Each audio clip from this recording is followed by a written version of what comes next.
Abonnez-vous et cliquez aussi sur la petite cloche de notification pour ne rien rater de nos prochaines vidéos. N'oubliez pas de partager aussi la vidéo et de la liker.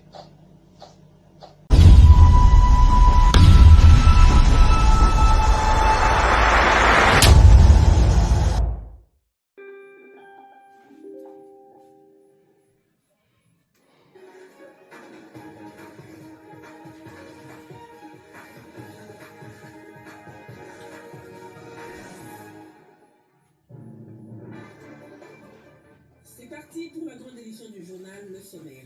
Alerte au premier virus sauvage de type 2 dans la zone de santé de Bwende. Il s'agit d'un enfant de 2 ans frappé de paralysie flasque aiguë dans l'aire de santé de Bolemba. Information livrée par le chargé de communication à la direction provinciale de la santé Chouapa. Sur le terrain, les services de santé s'organisent en vue des journées de vaccination locale contre la poliomyélite.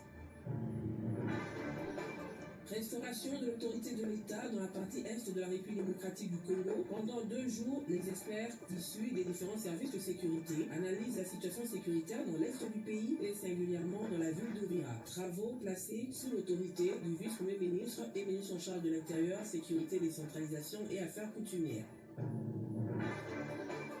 Affaire Zoé Chombo, la justice militaire a tranché 3 ans de servitude pénale pour les 3 policiers qui avaient chanté des paroles incitant au vol de téléphone. Chacun devra également payer une amende de 200 000 francs congolais et frais de justice. Bienvenue dans cette édition du journal. Le vice-premier ministre et ministre en charge de l'Intérieur, Sécurité, Décentralisation et Affaires coutumières, Chaban Iluko Biabo Jacquemin, a procédé ce jeudi à l'ouverture de l'atelier national consacré à la restauration de l'autorité de l'État dans la partie est de la République démocratique du Congo. Pendant 2 jours, les experts issus des différents services de sécurité analysent la situation sécuritaire dans l'est du pays et singulièrement dans la ville d'Ouvira, chef-lieu de la province du Sud-Kivu, en vue de proposer des réponses adaptées aux défis actuels. C'est un reportage de Trésor Gouya.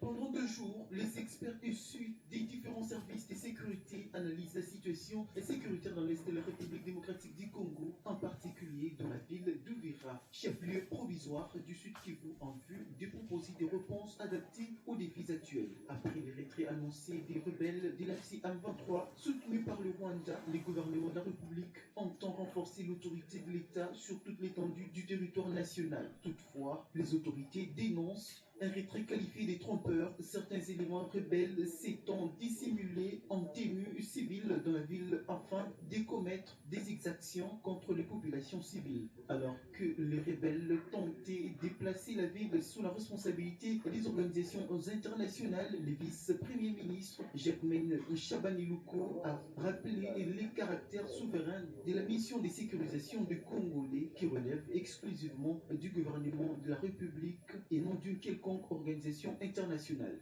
Récemment, les troupes d'occupation, après s'être engagées à se retirer conformément à l'accord de paix de Washington, a adressé une correspondance au secrétaire général des Nations Unies, sollicitant que les Nations Unies prennent en charge la gestion de la ville d'Ouvira. Pour finir, ce mouvement s'est retiré de la ville il y a de cela 3 jours maintenant.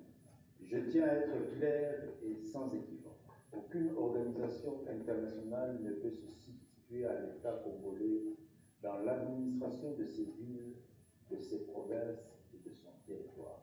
Les villes appartiennent aux provinces, les provinces constituent l'État et l'État congolais est souverain, un et indivisible. Au cours de ces assises, les experts vont analyser en profondeur les enjeux sécuritaires dans l'est du pays en général et dans la ville d'Ouvira en particulier, en vue de la validation définitive de la feuille de route nationale pour cette entité. Et puis le tribunal militaire a tranché dans l'affaire devenue virale Zoé Chombo. 3 policiers ont été condamnés à 3 ans de servitude pénale pour avoir chanté des paroles incitant au vol de téléphone. Chacun devra également payer 200 000 francs congolais de frais de justice. 2 autres policiers ont été acquittés et condamnés avec sursis. Il faut dire que cette vidéo qui avait choqué les réseaux sociaux, qui avait choqué la population, avait relancé le débat sur la discipline élective politique au sein de la police nationale congolaise. Président Ngoudia pour le reportage. 3 sur 5 policiers faisant l'apologie de l'extorsion des téléphones portables à travers une chanson scandée dans une vidéo devenue virale sur les réseaux sociaux, à savoir Zoé Chombo, Tikaya Kende, ont été condamnés à 3 ans de servitude pénale principale assortie du paiement de frais d'instance fixés à 200 000 francs congolais chacun. Le tribunal militaire de garnison de Kinshasa-Ndili, siégeant en procédure de flagrance, s'est prononcé mardi à l'issue de l'audience. Ces forces de l'ordre ont été reprochées de s'être filmées et d'avoir diffusé cette vidéo au contenu jugé attentatoire à l'éthique et à la discipline au sein de la police nationale congolaise, au-delà de susciter de l'indignation au sein de l'opinion publique. Par conséquent, les condamne de la manière suivante. Condamne le prévenu de cela. 12 mois, assorti d'un sursis de 12 mois. Condamne aux frais de justice. Condamne le prévenu Kaka.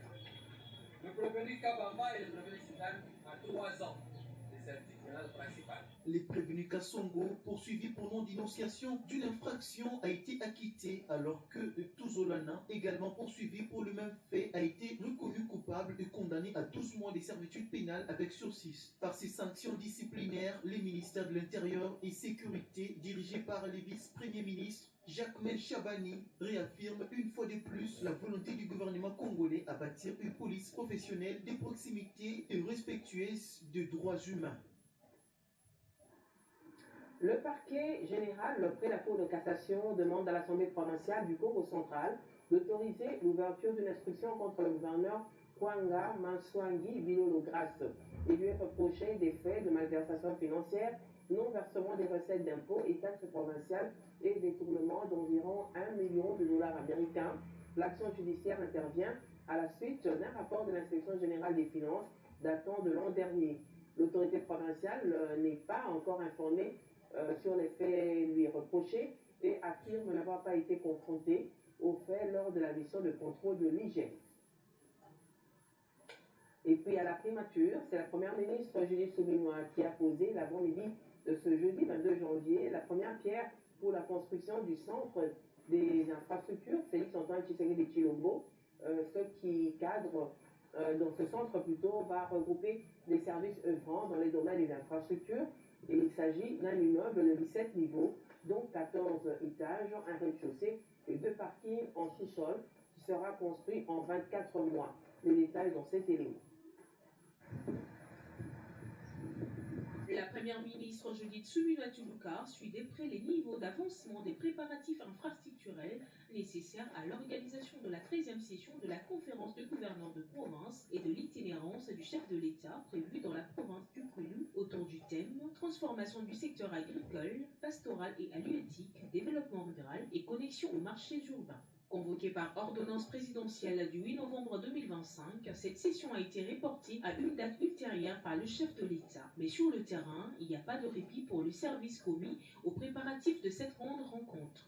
Sur instruction de la chef du gouvernement, une séance de travail s'est tenue à la primature ce mercredi 21 janvier 2026 autour de la réhabilitation des aéroports de Bandundu-Ville et des Kikwit en prélude à l'organisation de cette importante activité nationale. La réunion a été dirigée par Gérard Kaniki, directeur des cabinets adjoints de la Première ministre. Elle a porté essentiellement sur l'état d'avancement des travaux de réhabilitation de la piste et du tarmac de ces 2 aéroports en attendant la nouvelle date de la conférence qui sera fixée par le chef de l'État, Félix Antoine Tshisekedi Tshilombo. Les travaux des voiries urbaines évoluent normalement. À ces jours, de grandes avenues de la ville de Bandundu ont déjà été bétonnées, contribuant à l'amélioration de la mobilité urbaine. En revanche, les travaux de la réhabilitation de la piste et du tarmac de l'aéroport de Bandundu sont actuellement suspendus. Cette situation résulte de la résiliation du contrat entre l'Office de route et la Régie de voies aériennes, l'Office de route n'ayant pas démontré une capacité technique et financière suffisante pour achever les travaux dans les délais requis. Le marché a été confié à la société Safrimex, tandis que les études de faisabilité se poursuivent sous la coordination de l'Agence congolaise des grands travaux, ACGT en cycle, d'où la nécessité d'accélérer les processus afin de permettre l'exécution rapide de ces travaux indispensables, notamment pour l'atterrissage de l'avion présidentiel et d'autres aéronefs à Bandunduil dans des conditions optimales. Nous avons examiné à l'issue de la mission que nous avons effectuée sur le terrain que les travaux de réhabilitation de cet aéroport de Bandundu n'avançaient pas et qu'il était important de pouvoir demander les comptes aux entreprises publiques chargées de pouvoir effectuer ces travaux. Dans la province du Kwilu, les travaux d'identification de maisons de particuliers et des hôtels destinés à l'hébergement des conférenciers se poursuivent sur les terrains afin de garantir des conditions d'accueil acceptables. Et des grandes résolutions ont été prises, les différents points ont été faits et je crois que toutes les équipes sont mobilisées pour que la 13e conférence qui aura lieu dans la ville de Bandundu se passe dans de très bonnes conditions. La population est très motivée et n'attendent que la prochaine date pour l'organisation de la 13e conférence. Rendons-nous à présent dans la province du Lualaba, où se poursuit la mission parlementaire des députés nationaux membres de la commission d'enquête sur l'exploitation artisanale. Le mercredi 21 janvier, ils ont échangé avec les avocats conseils de l'entreprise Page Clem, société opérant sur le site minier de Moulondo, dans les agglomérations du village Kawama.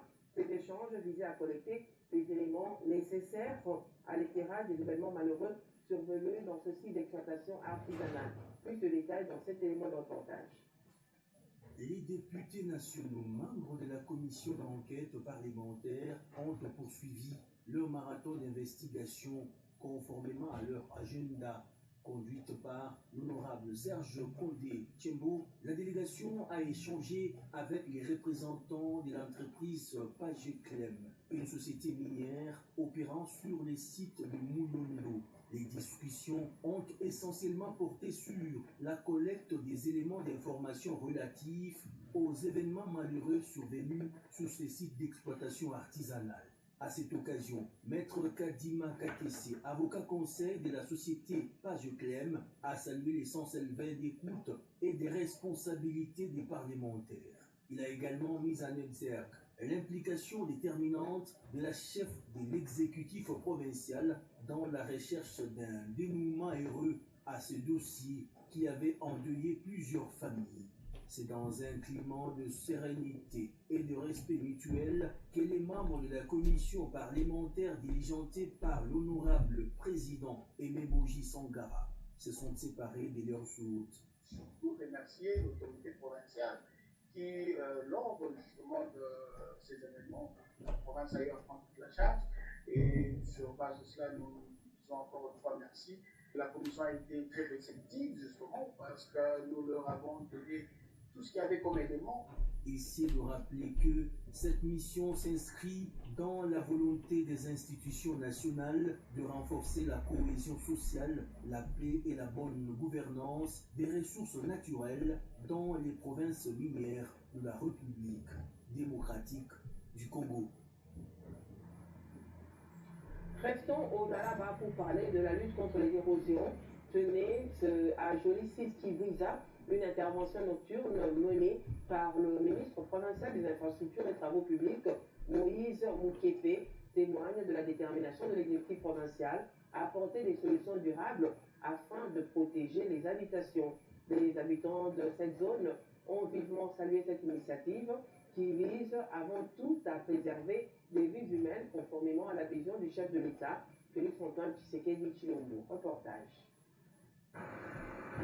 Le ministre provincial des Infrastructures et Travaux Publics, le professeur Moïse Mouképe, accompagné des directeurs provinciaux de l'Office des routes et de l'Office des voiries et drainage, a effectué une descente de terrain aux environs de 23h heure locale du mercredi 21 janvier 2025 pour superviser la poursuite de la campagne de lutte anti-érosive initiée par le gouverneur de province, Fifi Mafoukasseni, au quartier Joly-Sys-Kivuiza. Sur place, d'intenses travaux sont en cours afin de venir à bout des têtes d'érosion qui menacent ces quartiers périphériques de la ville d'Écologie. Une mobilisation exceptionnelle d'engins lourds et d'équipements camions travaillant sans relâche, témoignant de la détermination de l'autorité provinciale à mettre fin au calvaire des habitants, sauver des vies humaines et préserver cette zone exposée au risque de disparition. Malgré la reprise des travaux en pleine nuit, cela n'a nullement empêché l'émissaire de la gouverneure Machuka de se rendre sur le site pour s'assurer de l'effectivité et de la bonne exécution des travaux, preuve de l'engagement sans faille de l'exécutif provincial. Surpris par la reprise des travaux, des jeunes se sont rapidement rassemblés, scandant des chants à l'honneur des autorités provinciales. Profitant de l'occasion, les patrons provinciaux des infrastructures et travaux publics ont sensibilisé les jeunes à la sécurisation des engins déployés sur les sites, insistant sur leur rôle dans la protection de ces ouvrages d'intérêt public.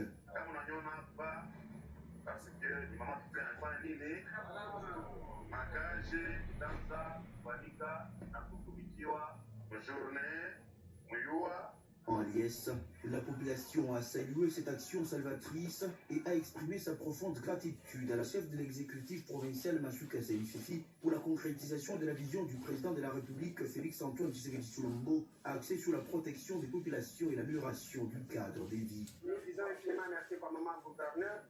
Il dit que la sécurité jusque pas la commission. On a atteint danger moya, voilà le moya.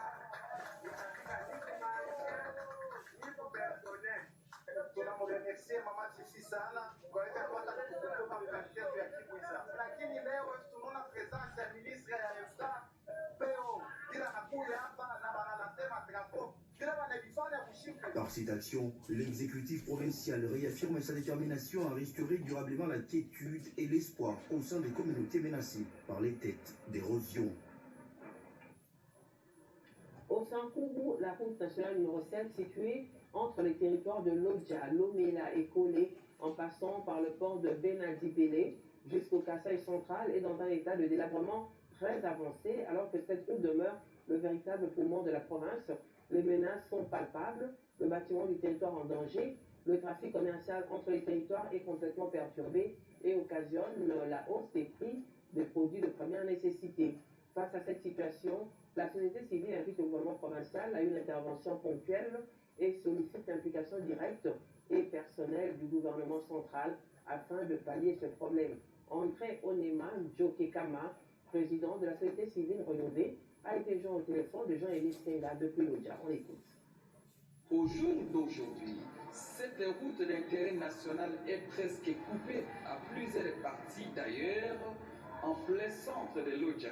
La menace devient visible à la porte du bureau administratif du territoire de l'Odja. On rappelle, ces bâtiments viennent d'être récemment construits dans le cadre du programme de développement de 145 territoires, une initiative du président de la République et du gouvernement central. Au-delà de ces dangers permanents qui progressent vers les bâtiments sous-évoqués, le trafic commercial entre l'Odja et Benadi-Bélé est totalement compliqué dès lors que un véhicule peut faire plus de 5 jours pour un aller simple. Par contre, le retour du véhicule est souvent hypothétique. Cette situation est à la base de plusieurs conséquences, dont la montée des produits de première nécessité sur le marché à travers la province de Sango. Les véhicules des opérateurs économiques sont souvent bloqués, même plus d'un mois en route. Plusieurs compatriotes ont trouvé la mort à la suite des accidents de circulation enregistrés ça et là. Plusieurs opérateurs économiques ont abandonné les activités commerciales sous peine de perdre non seulement la marchandise, mais surtout le temps dans les échanges commerciaux, en croit ces opérateurs économiques. Face à cette situation urgente, la société civile et rénovée de Sankourou sollicite l'implication personnelle du ministre national en charge des infrastructures et travaux publics pour un financement capable de répondre aux attentes des opérateurs économiques qui seraient dans un désespoir. Nous faisons appel urgent à tous nos députés nationaux à travers leur caucus à s'investir comme une seule personne afin de trouver une solution qui éviterait le pire, en croire la structure citoyenne. Et puis la première ministre Judith Suminwa a posé l'avant-midi de ce jeudi la première pierre pour la construction du centre des infrastructures Félix-Antoine Tshisekedi Tshilombo, un centre donc qui regroupera les services œuvrant dans les domaines des infrastructures. C'est un reportage commenté par Anita Mouad. Par ce geste symbolique de pose de cette première pierre, la première ministre Judith Suminwa Tuluka lance la construction du centre des infrastructures Félix-Antoine Tshisekedi Tshilombo. Ce cadre qui regroupera les services œuvrant dans le secteur des infrastructures en République démocratique du Congo est un immeuble de 17 niveaux, dont 14 étages, un rez-de-chaussée et 2 parkings en sous-sol. Il sera construit en 24 mois et livré clé en main. Voilà la principale information de cet événement qui a vécu ce jeudi 22 janvier 2026 dans la cour du ministère des Infrastructures et Travaux Publics au numéro 26 de l'avenue Tchachi dans la commune de La Gombe où sera érigé ce bijou. Invité à prendre la parole en premier, le numéro 1 de l'Agence congolaise des grands travaux, l'ingénieur Nico Nzaou, dont la structure porte le projet, a souligné que la pose de cette première pierre marque bien plus qu'un acte symbolique. Bien au contraire. Les grandes nations ne se construisent pas seulement par le discours, mais par les infrastructures qu'elles laissent en héritage. Bâtir sur quoi de domaine peut être beau que hier. Il s'agit d'un acte de projection de temps, de choix assumé de bâtir non seulement un immeuble, mais une structure institutionnelle durable au service de l'État congolais.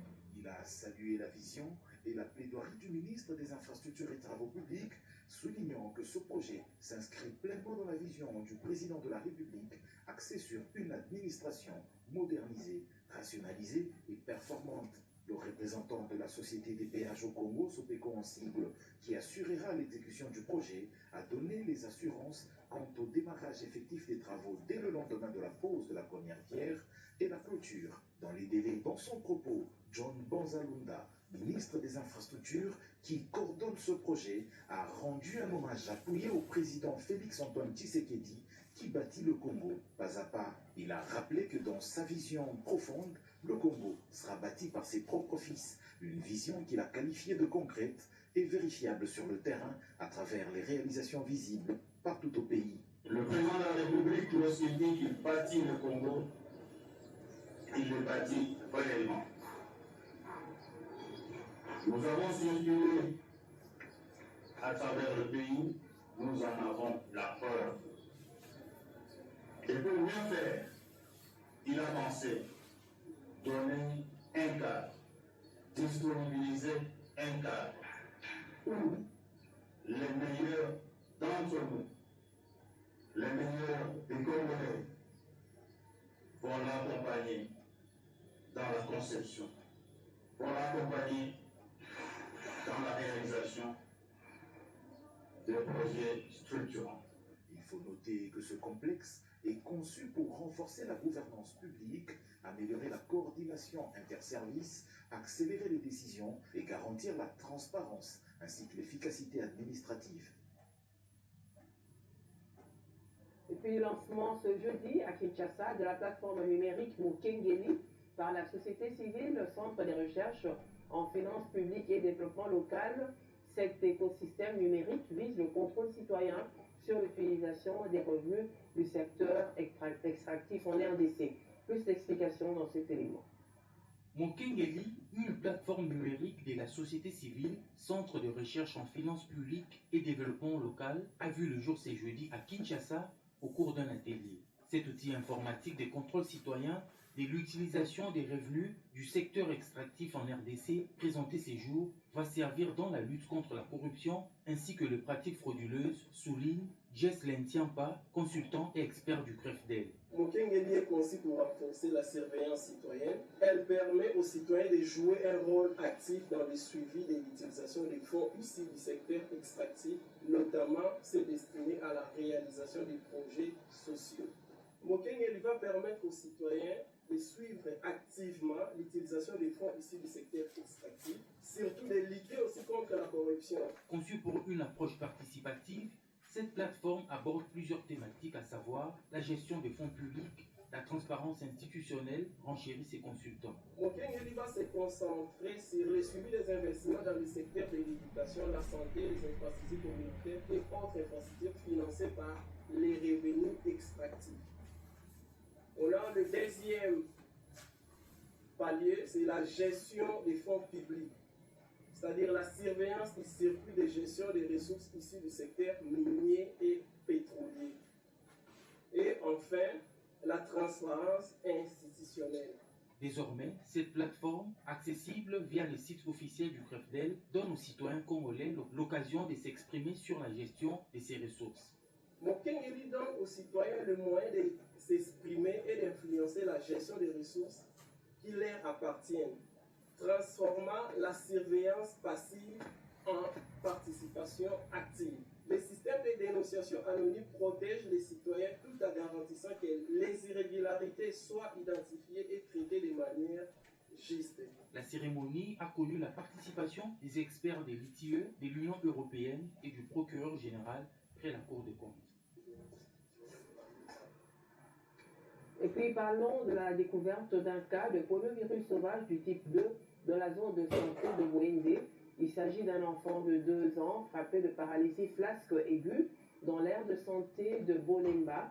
Des journées locales de vaccination sont en préparation dans cette région. Confirmation du chargé de communication à la direction provinciale de la santé, Tuapa, Sadam Imambo, qui est au micro de Delphaman. Nous sommes dans le contexte de l'épidémie. L'épidémie est dans notre province.